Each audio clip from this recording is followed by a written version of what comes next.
Hey guys, welcome to the Ultimate Human Podcast. I'm your host, human biologist Gary Brecka, where we go down the road of everything longevity, anti-aging, functional medicine, biohacking, and everything that makes average humans ultimate humans.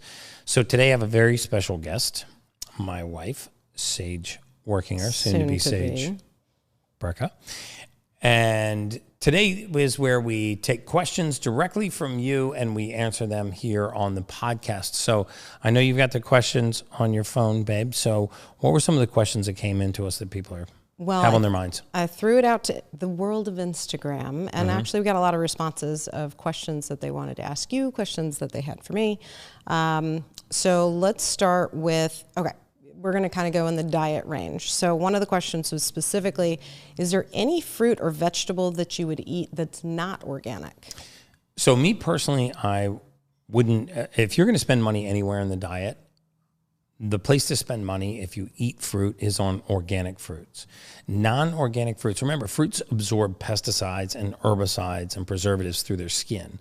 So they have a tendency to draw pesticides, herbicides, insecticides into the fruit. So if you're going to spend money anywhere in your diet and you actually do eat fruit, it's best to go with organic fruits rather than non-organic fruits. My preference would be that you eat fruits that end in berry. Blackberry, blueberry, raspberry, strawberry. They're lowest on the glycemic index, meaning they raise blood sugar slower than other fruits. And they have, they're high amounts of fructose. And contrary to popular belief, fructose is processed differently than other sugars. So it has less of an impact on your blood sugar. Cool. All right. And then there's lots out there on how to clean your fruit. TikTok's got crazy ways of soaking it in some sort of solution that sucks all the color out of strawberries, and obviously that can't be the right way. So what do you recommend when you bring your fruit home, even if it's organic, how you wash it? Oh yeah, even if it's organic. I actually recommend that you wash your fruits and your meats. So the way to wash fruits is put them in a bowl with filtered water, and preferably as cold water as you can get it. You can even actually use ice, but put it in a glass bowl of cold water, filtered water, and then add about 1/4 cup of vinegar, white rice vinegar, white wine vinegar, even apple cider vinegar. So 1/4 cup of vinegar and about a tablespoon of baking soda. And you'll notice it will fizz up, and then just massage the fruit around in there a little bit. You only need to leave it in the bowl for 1 minute. Okay. You don't need to let it soak for 10 or 15 minutes. It will actually start to draw the color out of the fruit, and it will even draw the sweetness out of the fruit, which is not what you want. You want the pesticides, the herbicides that may be on the surface of the fruit to be drawn out, and then get all the bug parts and droppings and possible worms and things off of the fruit and any kind of dirt or debris that's on it. But it only takes 60 seconds to wash your fruit in cold water.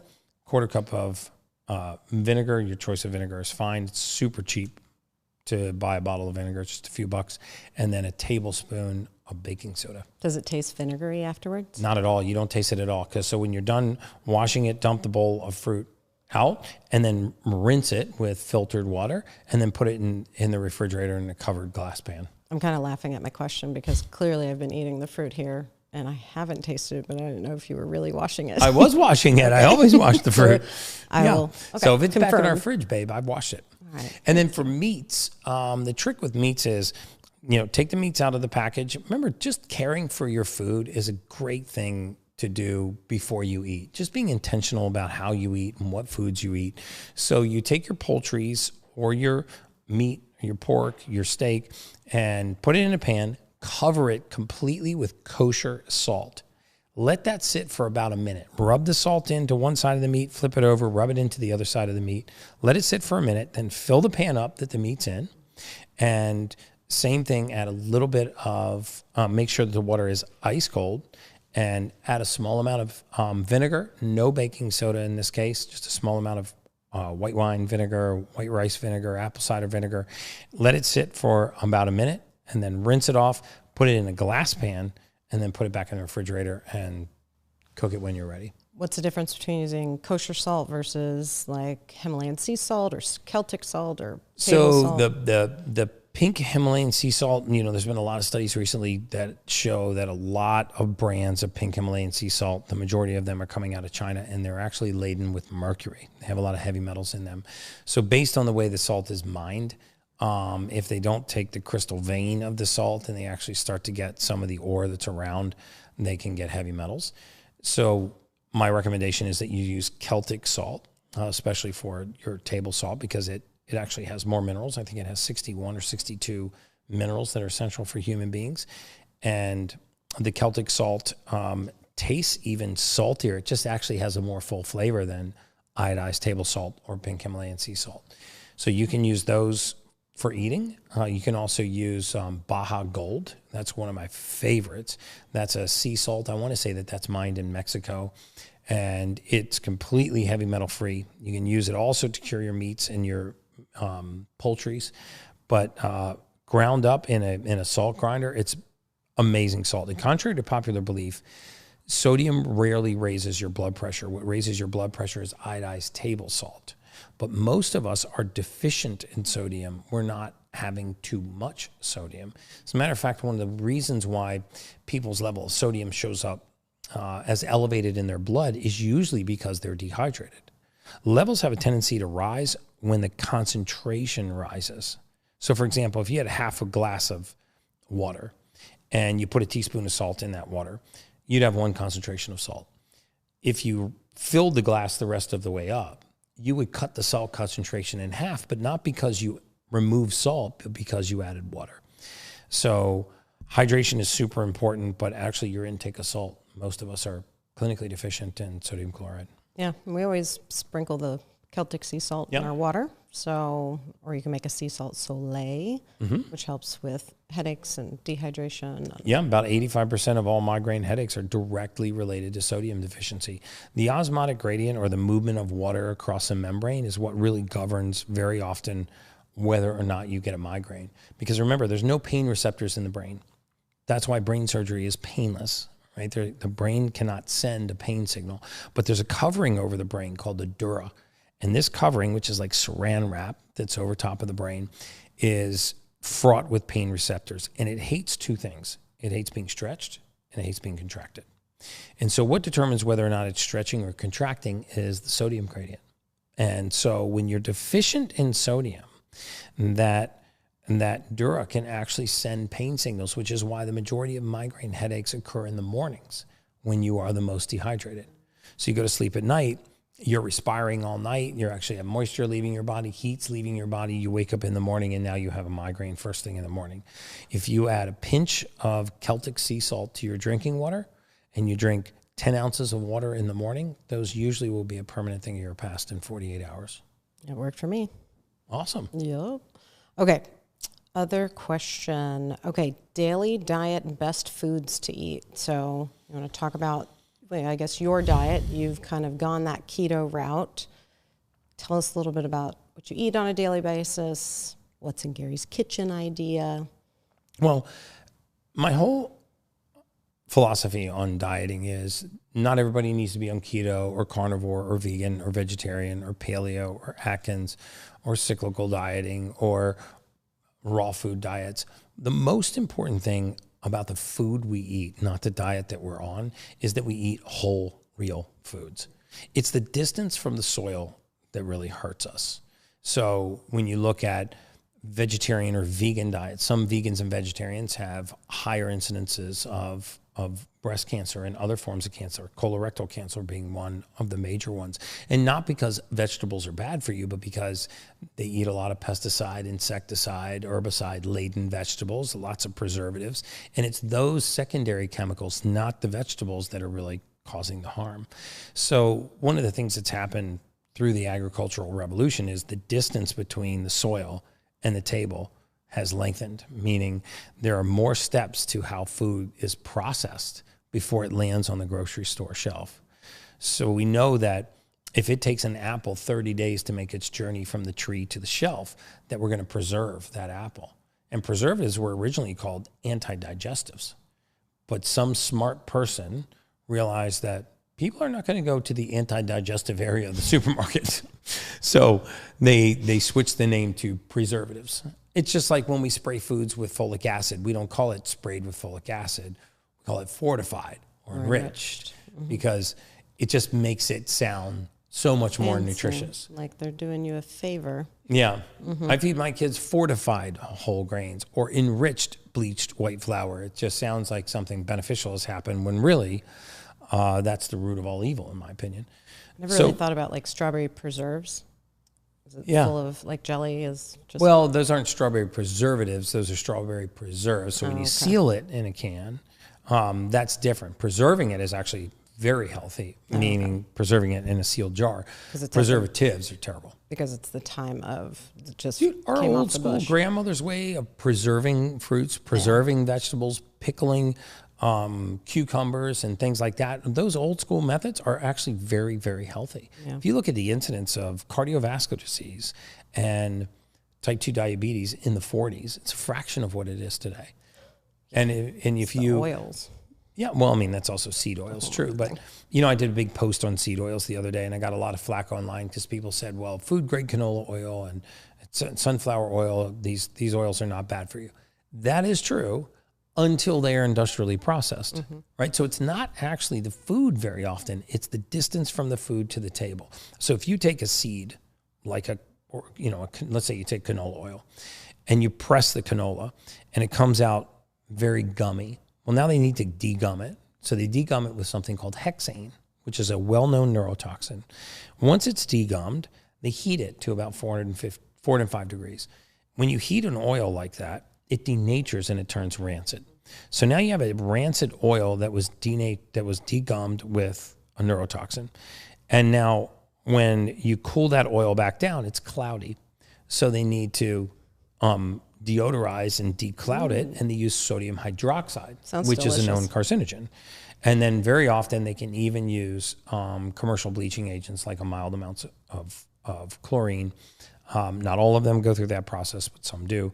And then it makes it to your shelf. So the issue is not the canola plant per se or the sunflower seed per se. It's the distance between that and the table, which is why I say you really only need 4 oils in your kitchen. You need a grass-fed butter or ghee, or tallow, and you need coconut oil, which you can use at high temperatures. It doesn't denature at high temperatures, and my preference is small batch extra virgin olive oil.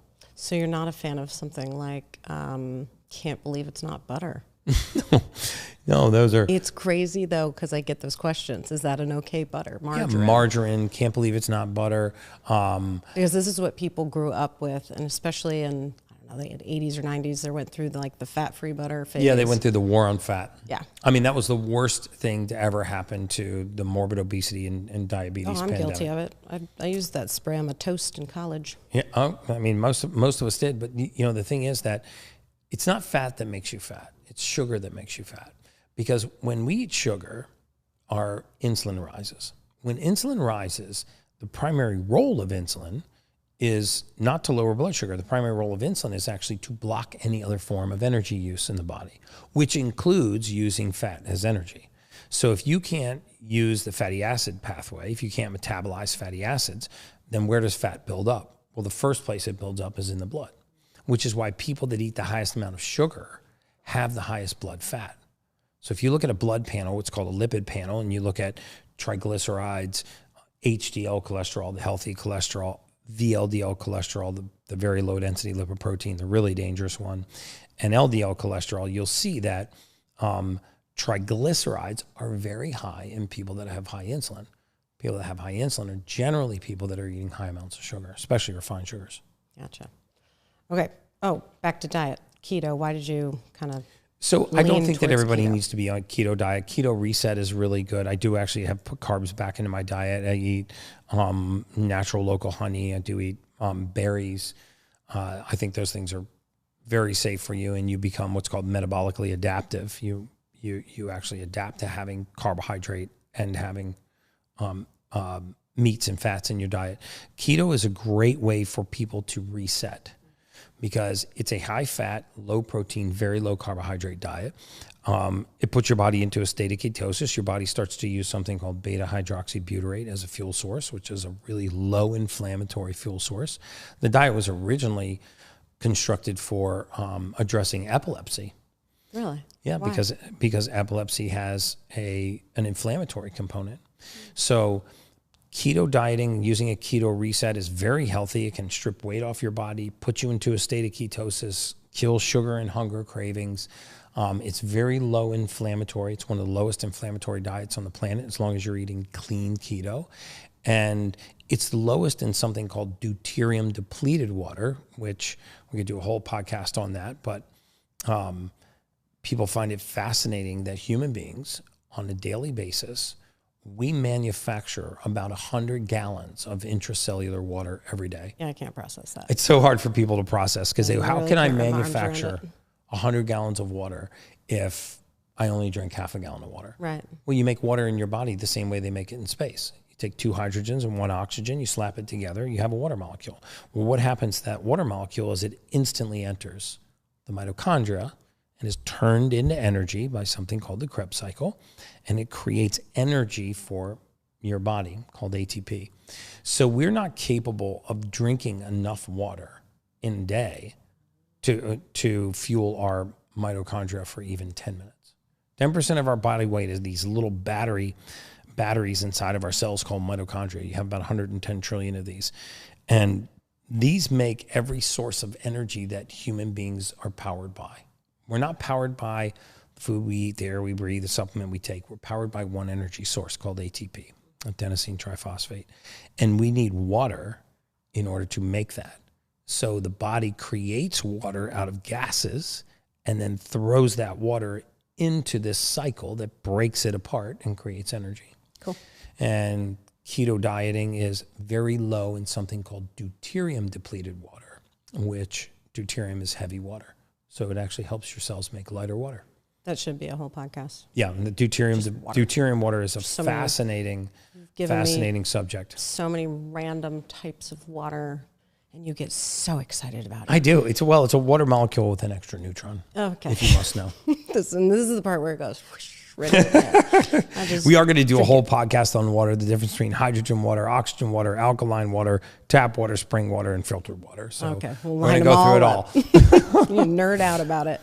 I always tell people if they're going to try a keto diet that you cannot date a keto diet. You have to commit and marry a keto diet. That's right. There's no cheat days. Why is that? Yeah, no cheat. Because people do that. They're like, oh, it's Sunday. It's my cheat day. Why can't you cheat on a keto diet? Because once you become fat adapted, as soon as you put high carbohydrate back into the body, then it instantly will stop processing fat, and you're eating a high fat diet. And so now the fat will build up in the blood, and it will be stored in the visceral tissue rather than being used as an energy source. Remember, the first preferred source of energy for the body, and there are no exceptions to this rule, is always glucose. So if you have sugar in your blood, you have no choice. Your body will always choose that source for energy first. So you have to bring the glucose down in order to get into ketosis.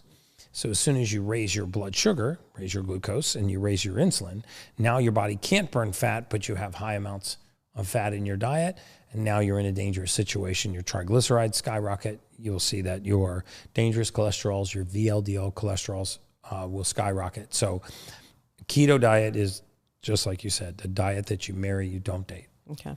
Yeah, people always ask me, since you were doing it, oh, is that what you follow too? I am of the... You eat very clean, though. I eat clean. You eat super clean. I don't follow a diet. I just really enjoy salads. Yeah, but you don't eat a lot of white flour, white rice, white bread, white pasta. But I do eat it. I just make sure it's not enriched or fortified. But you don't eat a lot of it. But I don't eat a lot. I really cut sugar out quite a bit. I never see you eat sugar. I never really eat it, ever. Like, I don't know, the occasional piece of chocolate.